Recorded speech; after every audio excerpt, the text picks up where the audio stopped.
നമസ്കാരം. പ്രധാന വാർത്തകൾ.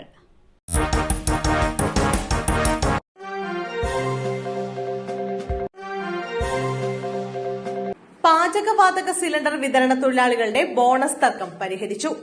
സംസ്ഥാനത്തെ ഗ്യാസ് ഏജൻസികളിൽ പാചകവാതക സിലിണ്ടർ വിതരണം ചെയ്യുന്ന തൊഴിലാളികൾക്ക് 16,000 രൂപ ബോണസ് എക്സ്ഗ്രേഷ്യയായി ലഭിക്കും. കഴിഞ്ഞ വർഷം ഇതിൽ കൂടുതൽ തുക ബോണസ് എക്സ്ഗ്രേഷ്യയായി നൽകിയ ഏജൻസികൾ ആനുപാതിക വർധനവ് ഉറപ്പാക്കി ബോണസ് എക്സ്ഗ്രേഷ്യ നൽകണം. അഡീഷണൽ ലേബർ കമ്മീഷണർ കെ ശ്രീലാലിന്റെ അധ്യക്ഷതയിൽ ലേബർ കമ്മീഷണറുടെ കാര്യാലയത്തിൽ ചേർന്ന തൊഴിലുടമ പ്രതിനിധികളുടെ യോഗത്തിലാണ് തീരുമാനം. യോഗത്തിൽ deputy labour commissioner K S Sindhu, തൊഴിലുടമ പ്രതിനിധികൾ തുടങ്ങിയവർ പങ്കെടുത്തു. പെൺസുഹൃത്തിനൊപ്പം ചേർന്ന് ഭാര്യയെ കൊലപ്പെടുത്താൻ ശ്രമം, യുവാവ് പിടിയിൽ. കൊല്ലം കുമ്മിളിൽ പെൺസുഹൃത്തുമായി ചേർന്ന് ഭാര്യയെ കൊലപ്പെടുത്താൻ ശ്രമിച്ച കേസിൽ പ്രതി പിടിയിൽ. ചിതറ സ്വദേശി സതീഷിനെയാണ് കടക്കൽ പോലീസ് അറസ്റ്റ് ചെയ്തത്. സതീഷിന്റെ ഭാര്യ സായൂജിയെ രണ്ടാം പ്രതി സുജിതയുടെ വീട്ടിലേക്ക് വിളിച്ചുവരുത്തി കൊലപ്പെടുത്താൻ ശ്രമിച്ചെന്നാണ് കേസ്. പായൽകുളങ്ങര ക്ഷേത്ര മൈതാനത്ത് അവശരായി നിരവധി നായ്ക്കൾ. പിന്നാലെ 11 ചത്തുവീണു. വിഷം നൽകിയെന്ന് സംശയം. ആലപ്പുഴയിലെ അമ്പലപ്പുഴയിൽ നായ്ക്കളോട് ക്രൂരതയെന്ന് സംശയം. അമ്പലപ്പുഴ പായൽകുളങ്ങര ക്ഷേത്ര മൈതാനത്ത് നിരവധി നായ്ക്കളെ ചത്ത നിലയിലും അവശനിലയിലും കണ്ടെത്തി. നായ്ക്കളെ വിഷം കൊടുത്ത് കൊന്നതാണെന്നാണ് നിഗമനം. പായൽകുളങ്ങര ക്ഷേത്ര മൈതാനത്താണ് 11 തെരുവ് നായ്ക്കളെ ചത്ത നിലയിൽ കണ്ടെത്തിയത്. ലക്ഷണങ്ങൾ പ്രകാരം നായ്ക്കൾക്ക് വിഷം നൽകി കൊന്നതാണെന്നാണ് നാട്ടുകാർ പറയുന്നത്. സംഭവത്തിന് പിന്നിൽ ആരാണെന്ന് വ്യക്തമായിട്ടില്ല. ഇന്നലെ രാവിലെ മുതൽ മൈതാനത്തിന്റെ പല ഭാഗത്തും സ്റ്റേജുകളിലുമായി നായ്ക്കൾ അവശനിലയിലായി ചത്തു വീഴുകയായിരുന്നു. വിഷമുള്ളിൽ ചെന്ന് വായിൽ നിന്ന് നുരയും പതയും വന്നിരുന്നു. ചത്ത നായ്ക്കളെ പിന്നീട് ക്ഷേത്രം ജീവനക്കാർ കുഴിച്ചു മൂടുകയായിരുന്നു. വിഷമുള്ളിൽ ചെന്ന മറ്റു ചില നായ്ക്കൾ അവശനിലയിലുമായിട്ടുണ്ട്.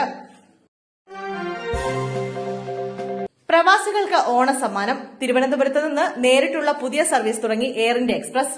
തിരുവനന്തപുരം റിയാദ് നേരിട്ടുള്ള സർവീസിന് തുടക്കമായി. ആദ്യഘട്ടത്തിൽ എല്ലാ തിങ്കളാഴ്ചകളിലുമാണ് സർവീസ് ഉണ്ടാകുക.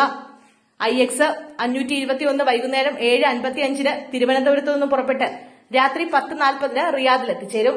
തിരികെയുള്ള വിമാനം IX 522 രാത്രി 11:20 പുറപ്പെട്ട് ചൊവ്വാഴ്ച രാവിലെ 7:30 തിരുവനന്തപുരത്തെത്തും.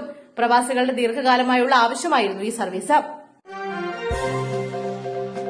സസ്പെൻഷനിലായിരുന്ന മുൻ MLA ജോർജ് എം തോമസിനെ തിരിച്ചെടുത്ത CPM.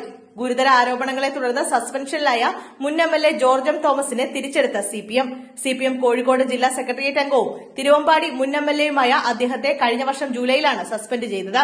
സാമ്പത്തിക ക്രമക്കേടും പാർട്ടി അച്ചടക്കം ലംഘിച്ചുള്ള പ്രവർത്തനങ്ങളുമാണ് നടപടിയിലേക്ക് നയിച്ചത്. ശേഷം 14 മാസത്തിനു ശേഷം പാർട്ടി സമ്മേളനകാലത്താണ് ജോർജ് എം തോമസിനെ തിരിച്ചെടുക്കുന്നത്. പോക്സോ പീഡനക്കേസിലെ പ്രതിയെ രക്ഷിക്കാൻ ഇടപെട്ടു. പ്രതിയിൽ നിന്ന് 25 ലക്ഷം കൈപ്പറ്റി സഹായിച്ച പോലീസ് ഉദ്യോഗസ്ഥന് ഭൂമി നൽകി. നാട്ടുകാരിൽ നിന്ന് വഴി വീതി കൂട്ടാനായി മധ്യസ്ഥനെന്ന നിലയിൽ 1 ലക്ഷം രൂപ വാങ്ങി. ക്വാറി മുതലാളിമാരെ കൊണ്ട് വീട് നിർമ്മാണത്തിന് സാമഗ്രികൾ വാങ്ങിപ്പിച്ചു തുടങ്ങിയ ഗൌരവമുള്ള ആരോപണങ്ങളാണ് പാർട്ടിയുടെ അന്വേഷണ റിപ്പോർട്ടിൽ ശരിവച്ചത്. MLA എന്ന നിലയ്ക്ക് പദവി ഉപയോഗിച്ചുവന്ന ഒഴുക്കൻ മട്ടിലുള്ള മറുപടിയാണ് ഇതിനൊക്കെ ജോർജ് എം തോമസ് അന്വേഷണ കമ്മീഷന് നൽകിയത്. പരാതിക്കാരായ പാർട്ടി നേതാക്കളും നാട്ടുകാരും തെളിവ് സഹിതമാണ് മൊഴി നൽകിയത്. ബാലരാമപുരത്തെ കടകളിൽ മോഷണം, പ്രതികൾ പിടിയിൽ. ബാലരാമപുരത്ത് 2 ആഴ്ച മുമ്പ് 2 കടകളിൽ മോഷണം നടത്തിയ കൊല്ലം സ്വദേശികളായ യുവാക്കളെ ബാലരാമപുരം പോലീസ് പിടികൂടി.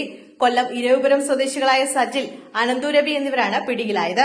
ഇക്കഴിഞ്ഞ 24-ന് ബാലരാമപുരത്തെ തുണിക്കടയിലെ പിറകിലത്തെ വാതിലിന്റെ പൂട്ടുപൊളിച്ച് അകത്ത് കയറി മേശയിൽ സൂക്ഷിച്ചിരുന്ന 1,45,000 രൂപയും എഴുത്തുവാരൂരിന് സമീപം പ്രവർത്തിക്കുന്ന സൂപ്പർമാർക്കറ്റിൽ നിന്ന് 60,000 രൂപയുമാണ് മോഷ്ടിച്ചത്. നിരീക്ഷണ ക്യാമറകൾ പരിശോധിച്ചതിന്റെ അടിസ്ഥാനത്തിൽ പ്രതികളെ തിരിച്ചറിഞ്ഞ പോലീസ് വെള്ളിയാഴ്ച വൈകിട്ടോടെ ഇരവിപുരത്ത് നിന്നാണ് പിടികൂടിയത്. മലപ്പുറം പോലീസിൽ വൻ അഴിച്ചുപണി. മലപ്പുറം പോലീസിൽ വൻ അഴിച്ചുപണിയുമായി സർക്കാർ. മലപ്പുറം SP S ശശിധരനെ മാറ്റി. PV അൻവറിന്റെ ആരോപണത്തിന് പിന്നാലെയാണ് നടപടി. മലപ്പുറത്ത് ഡിവൈഎസ്പി മുതലുള്ള ഉദ്യോഗസ്ഥരെയും മാറ്റി. താനൂർ ഡിവൈഎസ്പി ബെന്നിയെ കോഴിക്കോട് റൂറൽ ജില്ലാ ക്രൈംബ്രാഞ്ചിലേക്ക് മാറ്റി. മരമുറി കേസിലെ അന്വേഷണ ഉദ്യോഗസ്ഥനാണ് ബെന്നി. മലപ്പുറം പോലീസിനെ കുറിച്ച് വ്യാപക പരാതി ഉയർന്ന സാഹചര്യത്തിലാണ് സർക്കാർ നടപടി. പോലീസ് ആസ്ഥാന AIG വിശ്വനാഥ് മലപ്പുറം SP ആകും. അതേസമയം Palakkad special branch DYSP MV മണികണ്ഠനെ സസ്പെൻഡ് ചെയ്തു. ജില്ലാ പോലീസ് മേധാവിക്ക് പരാതി നൽകാനെത്തിയ സ്ത്രീയുമായുള്ള വഴിവിട്ട ബന്ധത്തിലാണ് നടപടി. കാണാതായ വരൻ വിഷ്ണുജിത്തിനെ കണ്ടെത്തിയത് ഊട്ടിയിൽ നിന്നും. മലപ്പുറത്ത് നിന്നും കാണാതായ വിഷ്ണുജിത്തിനെ കണ്ടെത്തി. നിലവിൽ മലപ്പുറം പോലീസിന്റെ കസ്റ്റഡിയിലാണ് വിഷ്ണുജിത്ത്. വിഷ്ണുവിനെ ഊട്ടിയിൽ നിന്നുമാണ് പോലീസ് കണ്ടെത്തിയത്. പ്രതിശ്രുതപരനായ വിഷ്ണുജിത്തിനെ കാണാതായി 6ാമത്തെ ദിവസമാണ് കണ്ടെത്തിയിരിക്കുന്നത്. ഇന്ന് വിഷ്ണുവിന്റെ ഫോൺ ഓൺ ആയിരുന്നു. തുടർന്ന് ഊട്ടി കൂനൂരിൽ നിന്നും റിംഗ് ചെയ്തു. സഹോദരി വിളിച്ചപ്പോൾ ഫോൺ എടുത്തെങ്കിലും ഒന്നും സംസാരിച്ചില്ല. തുടർന്ന് വിവരം പോലീസിൽ അറിയിച്ചു. പിന്നാലെ നടത്തിയ അന്വേഷണത്തിലാണ് വിഷ്ണുവിനെ കണ്ടെത്തിയത്. സ്വമേധയാ പോയതെന്നാണ് ഇപ്പോൾ ലഭിക്കുന്ന വിവരം. വിഷ്ണുവിന്റെ മൊഴിയെടുത്താൽ മാത്രമേ കൂടുതൽ കാര്യങ്ങൾ അറിയാൻ സാധിക്കുമെന്ന് പോലീസ് പറഞ്ഞു.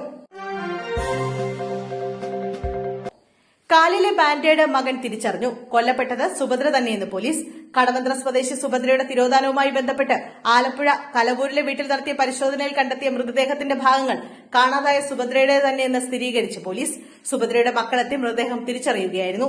മക്കളായ രാധാകൃഷ്ണനും രഞ്ജിത്തുമാണ് കൊച്ചിയിൽ നിന്ന് ആലപ്പുഴയിലെത്തിയത്. തുടർന്ന് മൃതദേഹം വണ്ടാനം മെഡിക്കൽ കോളേജിലേക്ക് കൊണ്ടുപോയി. സുഭദ്രയുടെ കാലിലെ ബാൻഡേഡ് ഉൾപ്പെടെയാണ് ഇവർ തിരിച്ചറിഞ്ഞത്. മുട്ടുവേദനയ്ക്ക് സുഭദ്ര ബാൻഡേഡ് ഉപയോഗിച്ചിരുന്നു. അതേസമയം ഈ വീട്ടിൽ താമസിച്ചിരുന്ന സുഭദ്രയുടെ സുഹൃത്ത് ഷർമിളയും മാത്യൂസും ഒളിവിലാണ്. സംഭവത്തിൽ ഒരാൾ പോലീസ് കസ്റ്റഡിയിലാണ്. കലവൂരിലെ വീട്ടിൽ കസ്റ്റഡിയിലുള്ളയാൾ നൽകിയ വിവരത്തിന്റെ അടിസ്ഥാനത്തിലാണ് പോലീസ് പരിശോധന നടത്തിയത്. ഇതിനിടെ ആലപ്പുഴയിൽ വിറ്റത് 27,000 രൂപയുടെ സ്വർണമാണെന്നും പോലീസ് കണ്ടെത്തിയിട്ടുണ്ട്. CPM എന്നും RSSനെ എതിർത്തിട്ടേ ഉള്ളൂ. RSS ബന്ധം കോൺഗ്രസിന്. ആദ്യമായി പ്രതികരിച്ച പിണറായി. RSS CPM ബന്ധമെന്ന് ചിലർ പ്രചരിപ്പിക്കുന്നുവെങ്കിലും എക്കാലത്തും RSSനെ പ്രതിരോധിച്ചാണ് ശീലമെന്നും മുഖ്യമന്ത്രി പിണറായി വിജയൻ. തങ്ങൾക്ക് RSSനെ പ്രീണിപ്പിക്കേണ്ട കാര്യമില്ലെന്നും അദ്ദേഹം പറഞ്ഞു. ADGP RSS നേതാക്കളെ കണ്ടത് വിവാദമായതിനെ തുടർന്ന് ആദ്യമായി പ്രതികരിക്കുകയായിരുന്നു മുഖ്യമന്ത്രി. 2021 സർക്കാർ വന്നതു മുതൽ സർക്കാരിനെ തകർക്കാൻ മാധ്യമങ്ങൾ ശ്രമിക്കുകയാണെന്ന് മുഖ്യമന്ത്രി വിമർശിച്ചു. അതിപ്പോഴും പിന്തുടരുന്നുവെന്ന് അദ്ദേഹം പറഞ്ഞു. ഇപ്പോൾ നടക്കുന്ന പ്രചാരണമാണ് CPMന് RSS ബന്ധം. പ്രതിപക്ഷ നേതാവ് ഉൾപ്പെടെ ശക്തമായി ഉന്നയിക്കുന്നത് ഇതാണ്. ആരെക്കുറിച്ചാണ് RSS ബന്ധമെന്ന് പറയുന്നത്? ഞങ്ങൾക്ക് RSSനെ പ്രീണിപ്പിക്കേണ്ട ഒരു കാര്യവുമില്ലെന്ന് മുഖ്യമന്ത്രി വ്യക്തമാക്കി. കേരളത്തിൽ RSS കൊലപ്പെടുത്തിയത് CPMകാരെയാണ്. CPMനെ ദുർബലപ്പെടുത്തി ജനങ്ങളിലേക്ക് നുഴഞ്ഞു കയറാമെന്ന് RSS വിചാരിച്ചു. എന്നാൽ CPM അത് സമ്മതിച്ചില്ല. ആ CPMനെ നോക്കിയാണ് RSS ബന്ധം ആരോപിക്കുന്നത്. RSS ശാഖയ്ക്ക് കാവൽ നിന്നയാൾ ആരാണെന്നും എല്ലാവർക്കും അറിയാമെന്നും ശാഖയ്ക്ക് കാവൽ നിന്നെന്ന് KPCC പ്രസിഡന്റ് പരസ്യമായി പറഞ്ഞതല്ലേ എന്നും മുഖ്യമന്ത്രി പറഞ്ഞു.